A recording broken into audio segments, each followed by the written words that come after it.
đập đập pin mà ôi chết xuống anh không tóc tóc bánh ai đập pin mơn đập pin mơn anh chết nè anh đi đập mơn à đâu mà cái này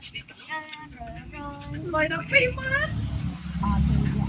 đập pin mơn đấy quá mà ngay đây phim mà đây phim mà đây phim mà đây dạ thèm con có môi con đây không nuôi cái trời mày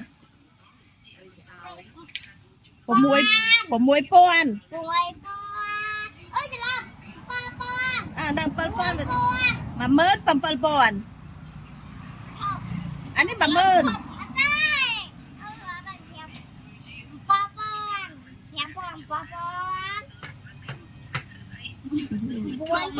buồn sẽ đai đọc quay về bài buồn nào ơi chị làm không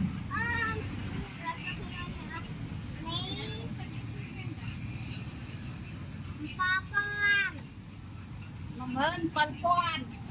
đây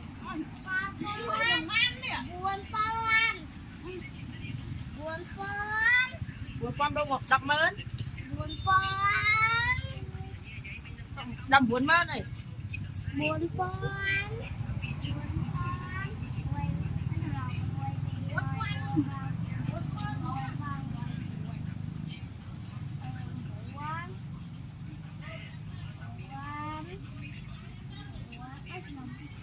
quay về bài buồn làm buồn có ước lắm quay đi bài buồn bạc một em ba bài đi đây đọc ôi ơi chị ba buồn lên ơi này buồn lên mấy người buồn quá đọc lên quay về bài buồn bạc buồn ba bài buồn đọc đọc hay mớn